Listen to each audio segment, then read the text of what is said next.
Serving the Latino population is often hard for providers of healthcare for different reasons. One of them is that unless we speak Spanish, sometimes we're not connecting necessarily with them. If we speak Spanish, we can connect, but often for the Latino population in the Triangle, the life experiences that they bring with them are things that we can very, very rarely really imagine. Being an immigrant, I think that often it can be hard to find a place where you feel that somebody really sees you for who you are, or they understand you, understand your background, understand your motivations for coming to this country, or what your hopes and dreams are. Aquí definitivamente sí existe mucho el estrés y las personas no saben qué es estrés, no saben que sufren de depresión, no saben todo. ¿Por qué? Porque es otro país, es otra cultura,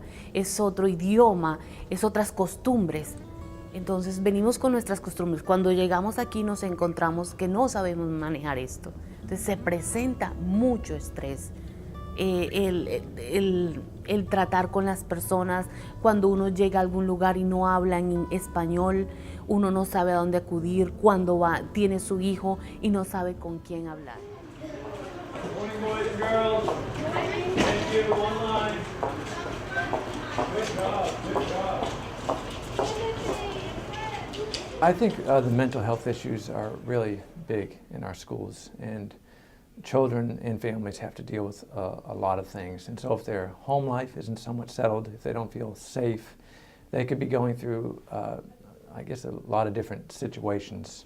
But if they're not getting help on that front, on the social, emotional problems that they're having to deal with, then they're not able to focus on their academics. So they might be anxious, their minds might be at another place. And so to be able to help them with those kind of obstacles or problems really frees them up to be able to focus in school. Here at Forest View, a third of our children are Latino.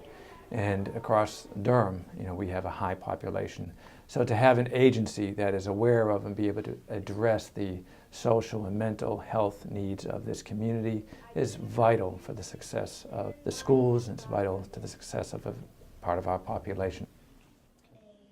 You don't see a lot of Latinos kind of sharing their stories, sharing their voices. It's starting a little bit more, but still they live very much on like the margins of society.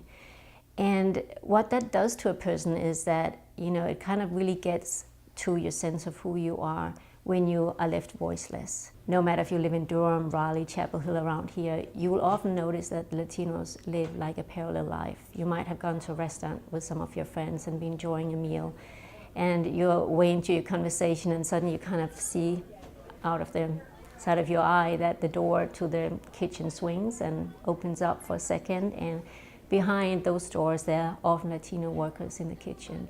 And very few people notice them or notice their lives, and they're really just not being valued. When I see them in my office, I often may have 10 more patients than I need to see. I have to make the decision, do I ask the question, what else is going on? I often call it a cloud, something that goes through their minds where they're actually, I say, is there something else? ¿Hay algo más? Pregunto en español. I always talk in Spanish with my patients. And sometimes I can see it's like a cloud that goes by. I need to grab it and find out what else is going on.